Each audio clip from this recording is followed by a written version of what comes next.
আসসালামু আলাইকুম, সবাই কেমন আছেন? আলহামদুলিল্লাহ, আল্লাহ পাকের ইচ্ছা অনেক ভালো আছি। তো মঙ্গলী মেলায় চলে আসলাম, আর মঙ্গলী মেলায় সব দেখাচ্ছি। যে এখানে হচ্ছে কমফোর্টার, এগুলো হচ্ছে একদম রিজনেবল প্রাইজে।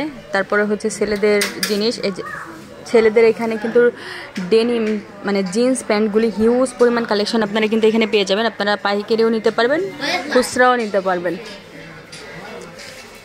এখানে কসমেটিক্স কালেকশন অনেক আছে। এখানে হচ্ছে যত মানে আপনারা চোকার চান, মানে শাড়ির সাথে ইউজ করার জন্য আপনারা এসব পাবেন। এই যে এখানে হচ্ছে শার্ট কালেকশন, একদম হিউজ পরিমাণ কালেকশন এখানে কিন্তু পেয়ে যাবেন। মানে এমন কোনো কালেকশন নাই যে এখানে না পাবেন। ডেনিমের যে প্যান্টগুলি, এই প্যান্টগুলি কিন্তু অনেক কম দামে অনেক সুন্দর সুন্দর কালেকশন আপনারা কিন্তু এখানে পেয়ে যাবেন। এই যে এখানে কসমেটিক্সের সব কালেকশন। কসমেটিক্সে মানে এমন কিছু নাই, কানের দুল, তারপর লিপস্টিক, নেল পালিশ, যা যা আছে, চুড়ি, মালা, সব কিছু, কাজল, আপনারা সব কিছু পেয়ে যাবেন। আমি কোনোটার দাম বলছি না, আপনারা আসবেন, দেখে শুনে দামাদাম করে দরাদাম করে নেবেন, তাহলে ইনশাল্লাহ কিন্তু জিততে পারবেন। আর ভিডিওগুলি কেমন লাগে অবশ্যই কমেন্টস করে জানাবেন। আর যারা হচ্ছে এখনও সাবস্ক্রাইব করেনি অবশ্যই সাবস্ক্রাইব করে রাখবেন। তো সবাই চ্যানেলের সাথেই থাকবেন। আসসালামু আলাইকুম।